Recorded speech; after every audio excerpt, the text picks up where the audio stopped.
On the cutting edge of anomaly research, you are about to experience The Evidence with your host, 3D pioneer and image analyst with Mars X3D, E.W. Gannett. Hi there, and welcome to episode 126 of The Evidence. This is your buddy Dave over at Mars X3D. And, we have some interesting things to look at because we're going to start here on Earth. We're going to move to the moon. And then we're, of course, going to end up on Mars like we always do. But you know my friend, Misa Dreszczyk, who has the Star 2 archives on Facebook.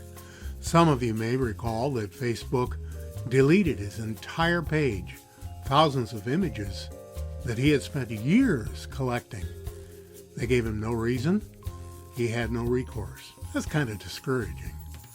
But Misa is a fighter, and he is rebuilding with the Star 2 archives. And I'd like to ask you to please go down below and click on the link and go join the Star 2 archives.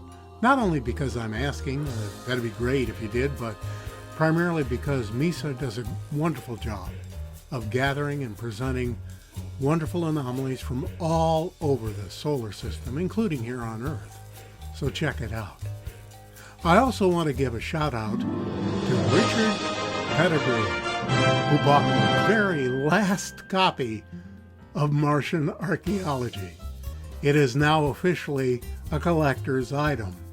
Thank you, Richard, for your support, and indeed, all of you who have supported this channel, either by joining it or by getting your own copy of Martian Archaeology. Right now, there are no plans to reprint it. So, who knows? Maybe someday they'll be quite valuable. But in the meantime, I am working on a volume 2, which will be considerably larger. And I am hoping to have that ready sometime in the fall. So, let's see how things develop. Meanwhile, let's go ahead and dive in, literally, into the abyssal plains off the west coast of Cuba for our first anomaly. So, let's take a deep dive into the abyssal plains off the western coast of Cuba, Guanahassabibes Peninsula.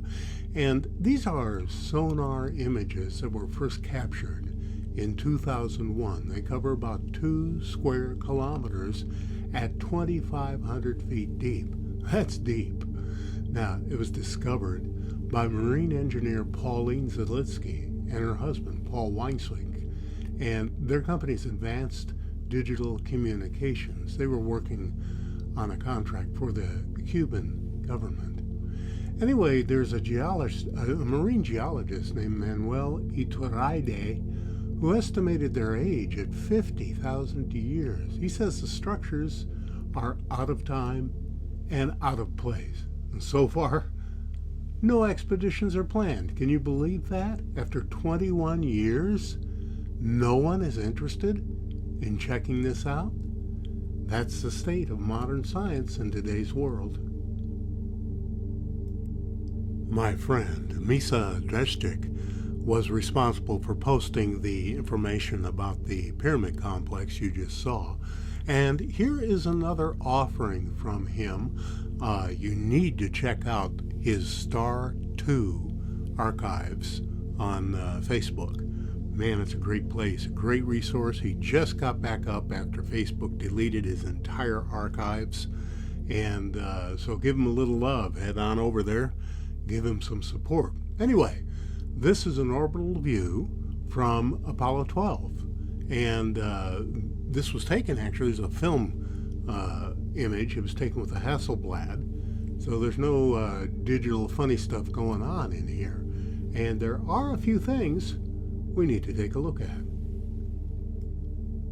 Here's one that Misha pointed out. Some kind of bridge or pipeline that cuts directly across a crater from rim to rim. Now, how does that form naturally?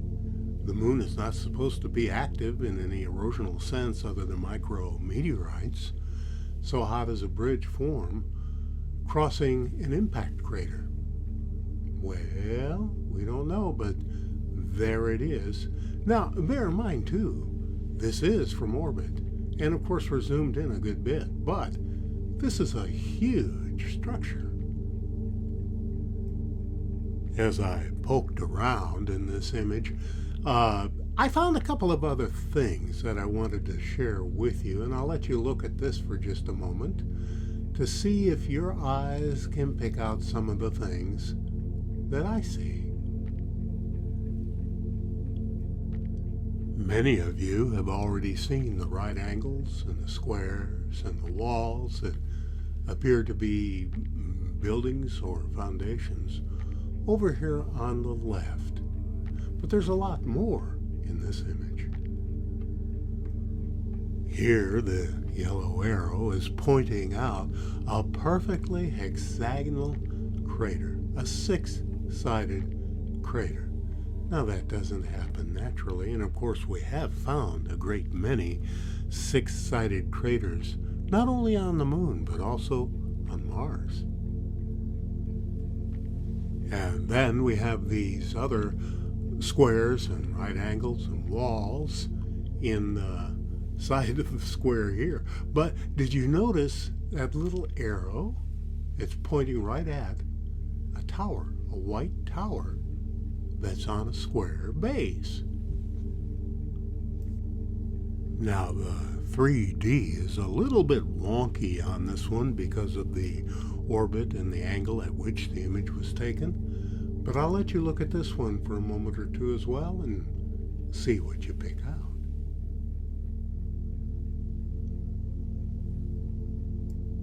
More straight walls arranged in a perpendicular way to each other, but you know, it's that big wall that jogs upwards and has something sticking out into the sunlight on the left. I can't tell whether it's a pipe or another piece of the wall. I just don't know. But definitely not natural. And of course, this structure or complex over here on the right with the perfectly formed semicircle cut out, walls and squares, and, well, I don't know what it is, but once again, it sure doesn't belong on the moon's surface.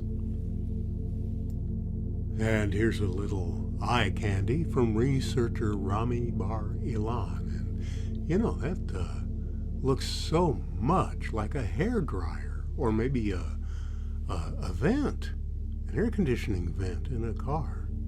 Who knows what it is, but Rami, as usual, finds some amazing things. Check out his website, ramibarilan.com, where he has all kinds of goodies up for you to look at.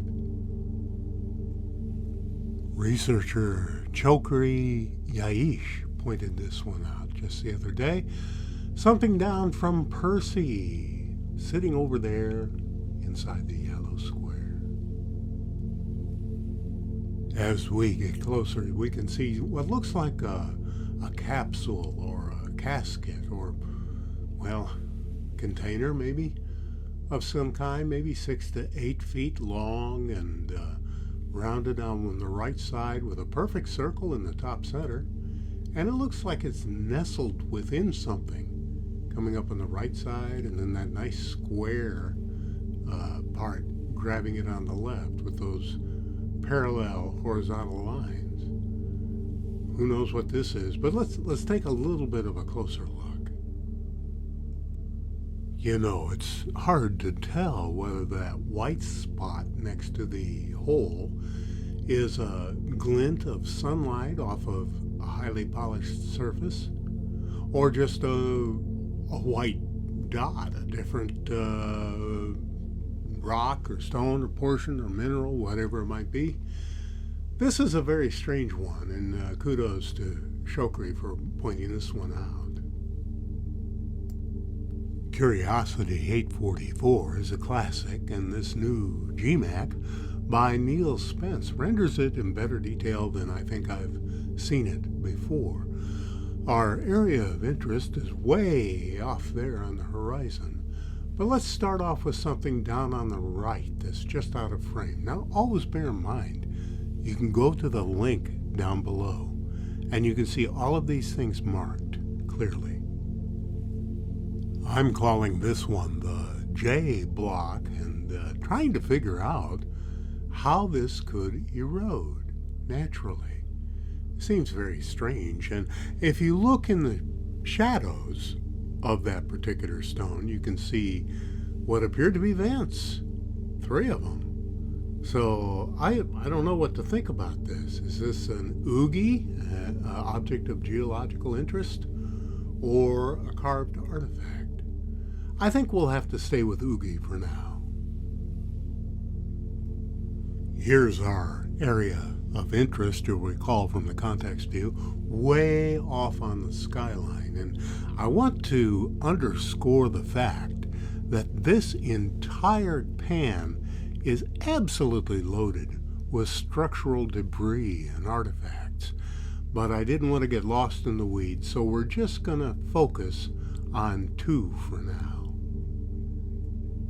We'll take a closer look at this perfect cube that seems to be embedded in the rock. And it's pretty hard to ignore this golden pineapple down there on the left. I know that it's blurry, but we do need to get in close and have a look. What do you suppose this is? And what do you suppose it's made of? It's radically different from the geology surrounding us. So is it something made of metal? Or is it something organic, perhaps, that bloomed and then freeze-dried in the Martian desert air? We won't know until we get up there and look for ourselves. I've lightened up the shadows quite a bit on this one to hopefully reveal a few details. Now this cube, and again, I know it's blurry, but look at the rigidly perfect lines. That's not natural. And if you look in the shadows coming out towards us, we see what appears to be a square plate with gaps around it. And it might even have rivets on the corner. It's a little hard to tell. But I do urge you again, take a look at this GMAC, because it's loaded with stuff that'll make your hair stand on end. This next one popped out at me from Nev's new GMAC of 3388. That's Curiosity, of course. And a big old chunk of something about 3 feet long off there inside the yellow target. I think this one is kind of interesting. First glance, you want to say this is an oogie, but let's take a closer look.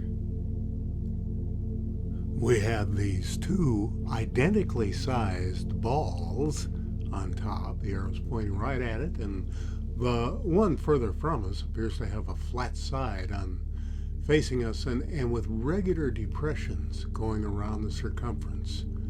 Pretty strange. Then you have this cube structure the arrow is pointing at, and if you look to the left edge, you'll see 2 perfect circles inscribed on there. Now, are they inscribed? Is that a mineral deposit? I don't know. But I would call this one for sure an artifact candidate. Oh, and by the way, before we leave this one, I'm sure you noticed this strange little piece down front and center. Just ignore it. And we'll wrap things up with something Rami pointed out just the other day. Now this is from Curiosity 3463, and as you can see, that screen door effect, which they call bayering, like in Bayer aspirin, is the precursor to RGB processing. And eventually this will be color processed, and Neil or Nev will stitch together a beautiful GMAC from it, and we'll have more detail and maybe be able to make a better determination. But in the meantime, there it is up in the upper right hand corner. And yeah, it looks like a couple of wieners stacked on top of one another. But there's more going on here than you might notice. Let me show you. If you look at this piece inside the white box, you can clearly see that it's angle iron. Perfect 90-degree angle there at the top, and that it comes straight down, and the whole piece itself is 90 degrees from the two weenies. So, and then look down the side of that angle iron, and you've got another perfect hemisphere, a dark place on there. So this, my friends, is an artifact. And before we go, we'll take a quick look at another crowbar that I found in Opportunity several years ago, and right in the center, in the middle of a debris field. And you know, if you can't see that that's artificial, there's nothing I can do to help you, my friend. Hey, I sure appreciate you stopping by today and having a look at what we have to offer. If you saw something you liked, please leave a thumbs up on your way out. It sure helps me out a lot. If you feel moved to help support this work, click on the join button. It's easy to do, no obligation. You'll find out what it's all about. You got an anomaly you'd like me to look at? Send it along to the email down below. And meanwhile, I want to thank each and every one of you who are supporting this channel, for those of you who've purchased Martian archaeology, and for all the many kind remarks and encouragement that you've sent my way. I really do appreciate it. So for all you proud weirdos out there, you know who you are. Stay safe and stay weird. This is your buddy Dave, over at Mars X3D.